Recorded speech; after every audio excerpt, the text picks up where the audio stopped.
This video is sponsored by Surfshark VPN. The Galaxy Watch 4 is the most significant change to Samsung smartwatches since 2016. It's built on new silicon, running a new OS, with a new user interface to boot.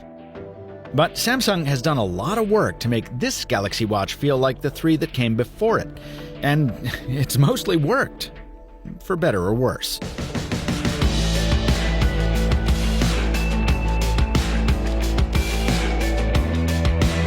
The good news? Samsung hasn't changed much that was working. I'm reviewing the 46mm edition of the Watch 4 Classic, the larger of this year's two models.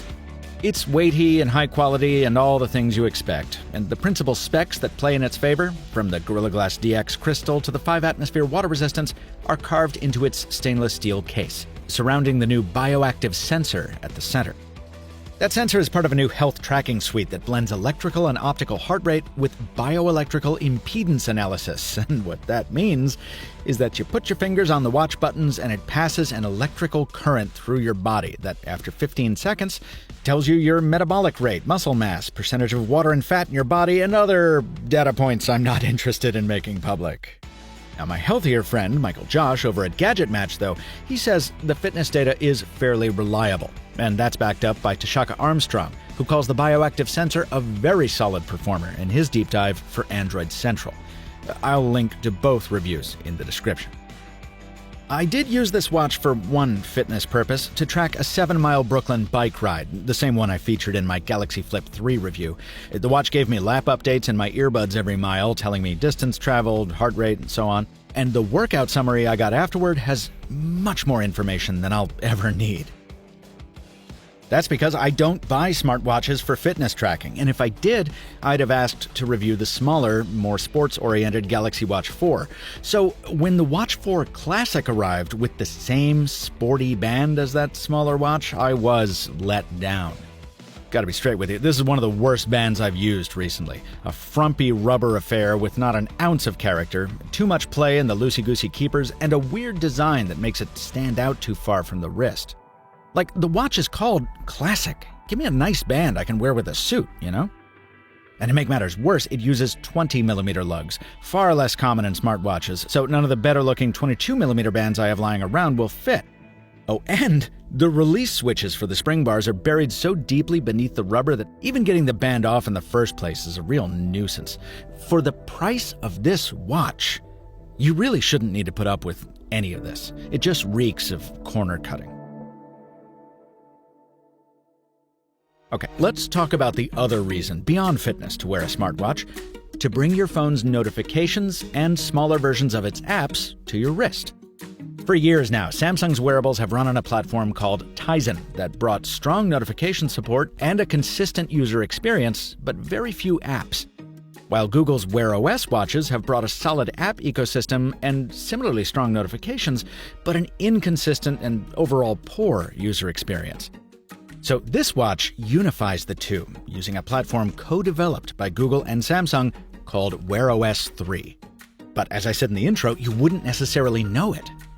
See, one of the big changes to Wear OS 3 is that manufacturers can now apply their own interface, so Samsung decided that its skin should look exactly like the interface on its earlier Galaxy watches. From the watch face, you swipe left to see notifications, you swipe right to see tiles, aka widgets. You swipe down from the top to get to quick settings, and you swipe up from the bottom to bring up your app list. The pushers on the sides offer tactile shortcuts to back and home, as well as multitasking and Samsung Pay, which works well. Beyond the interface, most of the things that drove the success of earlier Galaxy watches are also recreated here. An integrated speaker and microphone lets you make and take calls, either over Bluetooth or a cellular connection, depending on which model you opt for. The watch face is bright and saturated with an always-on display option. And I'm happy to say Samsung has brought back its unique smart bezel for the Watch 4 Classic, so you can physically scroll through lists and messages, each tick accompanied by a satisfying physical click. To that interface, Wear OS's deeper bench of titles offers choice that Samsung historically hasn't. If you prefer Google Fit over Samsung Health, for example, now you can use that, although some of the watch's more advanced health tracking features will only work with Samsung's suite. Ditto for Google Pay over Samsung Pay. It's there if you want it. If you've got a favorite watch face on Wear OS, now you can download it to the Galaxy Watch as well. Apps that you install on your phone will automatically send their Wear OS equivalent to the watch if they have one. And when it's time to go to bed, the watch will not only track your sleep, it'll ease you into it with a bedtime mode that syncs with your phone to lull you gently into Dreamville with a monochrome fade. But tracking that sleep, and your fitness for that matter, has an important caveat that I bet you could guess. We'll see if you're right after a quick word from my sponsor. Cheap, simple, reliable. Usually you have to pick two, but my sponsor Surfshark has consistently been ranked all three by sites like Tom's Guide. Surfshark is a virtual private network, or VPN, that gives you private access to the open internet. What does that mean? Well, for one thing, it can prevent your internet service provider from giving special treatment to certain types of content, like throttling your video streaming speeds. Speaking of video, ever try to watch a show but it's not available in your region? Well, Surfshark can help there too. And if your travels take you to a country with internet censorship laws, Surfshark can help keep you connected, whether you're on your smartphone, tablet, or laptop. Get the VPN that eats other deals alive. Hit up Surfshark at the link below and pay as little as $2.49 a month when you sign up for 2 years using the code below. Thanks to Surfshark for sponsoring this video.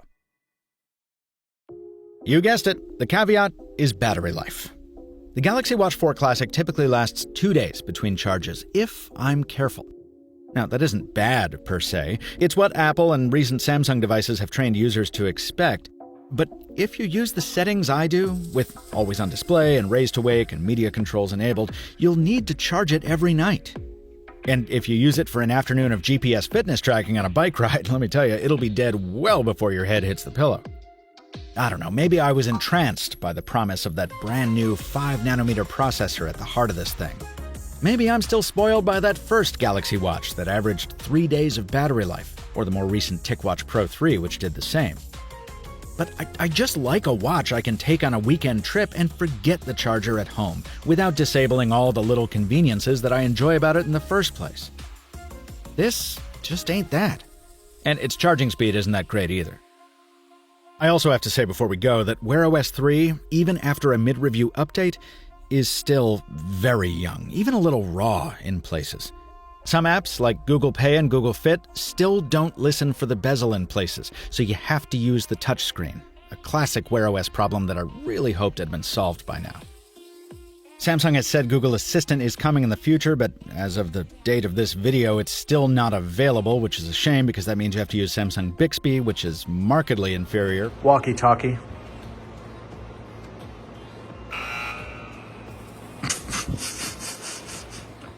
My colleague Ara Wagoner over at Android Central called out some issues affecting complications on non-Samsung watch faces. And finally, why am I still getting text on my watch telling me someone sent me a photo instead of just showing me the photo? It's 2021. This is a color screen, and this watch costs $350. Now, to be fair to Samsung, some of that falls at the feet of app developers. And that's how we can wrap up on a hopeful note. Because I haven't seen new apps and new updates announced at the pace they seem to be happening in years. In fact, right as this video went into production, Samsung released a walkie-talkie app, which I'm eager to try. Ultimately, that's the significance of the Watch 4 series. Not the watches themselves, but their potential impact on Android watches as a whole. After years of shipping barely acceptable software, Google now has the highest profile Android manufacturer as a co-developer, whose very popular smartwatch line is dependent on the platform, being good. The result is that I've never been more hopeful for my preferred wearable platform. But given the state of the Galaxy Watch 4 Classic right now, and the forthcoming releases from competitors like Fossil, even though those have their own complications, I'd hold off on picking up one of these for a couple months.